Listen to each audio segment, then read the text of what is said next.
আলহামদুলিল্লাহ রব্বিল আলামিন ওয়াসসালাতু ওয়াসসালামু আলা রাসূলিহিল কারীম ওয়া আলা আলিহি ওয়া সাহবিহি ওয়া আহলি বাইতি আজমাইন। বাংলাদেশ শ্রমিক কল্যাণ ফেডারেশন কর্তৃক আয়োজিত আন্তর্জাতিক শ্রমিক দিবসে আজকের এই বিশাল সমাবেশের সম্মানিত সভাপতি, শ্রমিক কল্যাণ ফেডারেশনের সম্মানিত কেন্দ্রীয় সভাপতি, মহান জাতীয় সংসদের সাবেক সদস্য, বিশিষ্ট আলেমে দ্বীন, শ্রমিক নেতা জনাব আনম শামসুল ইসলাম, মঞ্চে বসা নেতৃবৃন্দ, আমার সামনে উপস্থিত শ্রমজীবী, কর্মজীবী এবং সাধারণ দেশের নাগরিক ভাইয়েরা, সাংবাদিক বন্ধুগণ, আমি মন ভরে বিভিন্ন দায়িত্বশীল নেতৃবৃন্দের বক্তব্য শুনেছি। এর বাইরে এই শ্রমিক দিবসে আমার বলার মতো তেমন কিছু বাকি নেই। কাজেই তাদের সকলের বক্তব্যই আমার বক্তব্য। আর আমি জেনেছিলাম যে 11:30টার ভিতরে এই সমাবেশ সমাপ্ত হবে, কাজেই আমার বক্তব্যের টাইমও শেষ।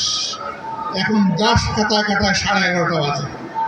এখন যদি আয়োজকরা আমাকে 5 মিনিটের বক্তব্যের হায়াত দেয়, তাইলে আমি 5 মিনিট কথা বলতে পারি। কারণ আমাকে আগে বলা হয়েছে 11:30টায় শেষ হবে। আমি টাইম মানার পক্ষের মানুষ।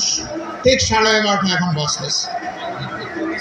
আমি কি করব? এখন কি এখানেই বক্তৃতা শেষ, নাকি 2 কথা বলবো? আমি আপনাদের হুকুম পালন করেই 2টি কথা বলবো। আমরা এখানে যা শুনেছি,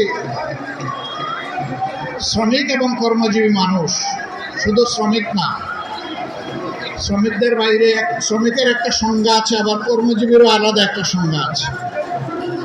এই সকল পর্যায়ের মানুষ বিভিন্ন ক্ষেত্রে তারা নির্যাতিত এবং তাদের ন্যায্য অধিকার থেকে তারা বঞ্চিত। মিল, ফ্যাক্টরি, ইন্ডাস্ট্রি, বিভিন্ন জায়গায় যারা উদ্যোক্তা, তারা বিভিন্নভাবে তাদের সহকর্মী শ্রমিক এবং কর্মচারীদেরকে তারা উপযুক্ত মূল্যায়ন করেন না, তাদের শ্রমের মর্যাদা দেন না, কর্ম পরিবেশ নিশ্চিত করেন না। এটি হচ্ছে বাস্তবতা। আবার আরেকটা বাস্তবতা আছে, তারা যেমন নির্যাতন করেন শ্রমিকদের উপর, আবার তারা নির্যাতিত হন চাঁদাবাজদের হাতে। চাঁদাবাজরা বিভিন্নভাবে তাদের কাছে হাজির হয়, বিভিন্ন রূপ নিয়ে হাজির হয়, বিভিন্ন দিবস পালনের জন্য হাজির হয়, এমনকি আজকের দিবসটি পালন করার জন্য বিভিন্ন জায়গায় হাজির হয়েছে। এই দ্বন্দ্ব কতদিন চলবে? আমরা চাই না এই দ্বন্দ্ব চলুক। আমরা চাই মালিক পক্ষ এটা বুঝবে, শ্রমিক বাঁচলে আমার শিল্প বাঁচবে, আমার ব্যবসা বাঁচবে। শ্রমিক যদি না বাঁচে, আমার ব্যবসা এবং শিল্প বাঁচবে না। আবার শ্রমিকরাও বুঝবে, উদ্যোক্তা, মালিক, শিল্পপতি যারা আছেন, তারা যদি বাঁচে তাইলে আমরাও বাঁচব।